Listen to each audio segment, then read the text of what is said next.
মধ্যপ্রাচ্যের যুদ্ধে খেলা চলছে অদ্ভুত এক অঙ্ক নিয়ে। ইরানের হাতে কত মিসাইল আর ইসরায়েল আমেরিকার হাতে কত ইন্টারসেপ্টর। ইরানের টানা ব্যালিস্টিক ও ড্রোন হামলার মুখে প্রশ্ন উঠছে আমেরিকা ও ইসরায়েলের প্রতিরক্ষা সক্ষমতা নিয়ে। বিপজ্জনকভাবে কমেছে আমেরিকা ইসরায়েলের ইন্টারসেপ্টর মজুদ। মাত্র ২-৩ দিনের উচ্চমাত্রার ক্ষেপণাস্ত্র বিনিময়েই আমেরিকা ইসরায়েলের প্রতিরোধ ক্ষমতা চাপে পড়েছে। কারণ একটি ক্ষেপণাস্ত্র ঠেকাতে প্রয়োজন হয় ২ থেকে ৩টি ইন্টারসেপ্টর। ফলে ইরানের প্রতিটি সালভো বা ক্ষেপণাস্ত্র তরঙ্গ আমেরিকা ইসরায়েলের প্রতিরক্ষা মজুদকে দ্রুত শূন্যর দিকে ঠেলে দিচ্ছে। আমেরিকা ইসরায়েলের প্রতিরক্ষার মূল ভরসা থার্ড বা প্যাট্রিয়ট। ২০২৫ সালের জুনে ১২ দিনের যুদ্ধে আমেরিকা প্রায় ১৫০টি থার্ড ইন্টারসেপ্টর নিক্ষেপ করেছে, যার প্রত্যেকটির মূল্য ছিল প্রায় $১৫ মিলিয়ন।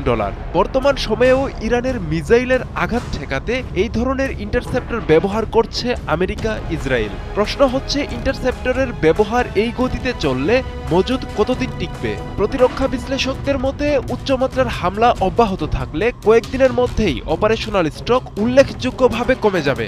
উৎপাদন বাড়াতে সময় লাগবে মাসের পর মাস। এই সুযোগেই আমেরিকা ইসরায়েলকে তছনছ করে দেবে ইরান।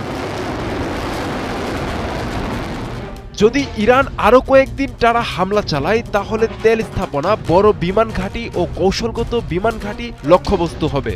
সব লক্ষ্য রক্ষা করা সম্ভব হবে না আমেরিকা ইসরায়েলের। ঝুঁকি বাড়বে নগর এলাকায়। প্রতিদিনের প্রতিরক্ষা ব্যয় পৌঁছাবে শত শত মিলিয়ন ডলারে। এই পরিস্থিতি দীর্ঘস্থায়ী হলে এটি প্রযুক্তির লড়াই নয়, বরং সহনশীলতার লড়াইয়ে পরিণত হবে। বিভিন্ন পশ্চিমা সামরিক মূল্যায়নে বলা হচ্ছে, ইরানের কাছে হাজার হাজার ব্যালিস্টিক ও ক্রুজ ক্ষেপণাস্ত্র সহ বিপুল পরিমাণ উন্নত প্রযুক্তির ড্রোন মজুদ রয়েছে। সুনির্দিষ্ট সংখ্যা প্রকাশ করা না হলেও অনুমান করা হয় ইরানের স্বল্প ও মধ্যপাল্লার ব্যালিস্টিক ক্ষেপণাস্ত্র রয়েছে কয়েক হাজার। ক্রুজ মিসাইল ও ড্রোনের সংখ্যাও হাজারের বেশি। ইরানের কৌশল হচ্ছে মিশ্র হামলার মাধ্যমে ব্যালিস্টিক, ক্রুজ ও ড্রোন একসঙ্গে ছুড়ে প্রতিরক্ষাকে বহু স্তরে ব্যস্ত রাখা। এতে প্রতিটি হামলায় একাধিক স্তরের ইন্টারসেপ্টর ব্যবহার করতে হবে। উপরের স্তরে থার্ড, নিচে প্যাট্রিয়ট। ইরান যত বেশি মিশ্র সালভো ছুড়ে আমেরিকা ইসরায়েলের প্রতিরক্ষা মজুদ তত দ্রুত ক্ষয় হয়। যদি মার্কিন ইসরায়েলি প্রতিরক্ষা কয়েকদিনের বেশি উচ্চমাত্রার চাপ সামলাতে না পারে, তবে তা উপসাগরীয় অঞ্চলে মার্কিন নিরাপত্তা ছাতার উল্লেখযোগ্যতায় আঘাত হানবে। তেলবাজারে অস্থিরতা, বিমা ব্যয় বৃদ্ধি, জাহাজ চলাচলে ঝুঁকি, সব মিলিয়ে অর্থনৈতিক অভিঘাত হবে বৈশ্বিক।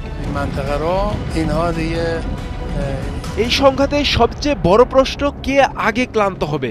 ইরান যদি টানা আরও কয়েকদিন একই মাত্রায় হামলা চালাতে পারে, তাহলে আমেরিকা ও ইসরায়েলকে হয় প্রতিরক্ষা রেশনিং করতে হবে, নয়তো দ্রুত নতুন সরবরাহ নিশ্চিত করতে হবে, যা তাৎক্ষণিকভাবে সম্ভব নয়। আব্দুল্লাহ আল মারুফ, ৭১।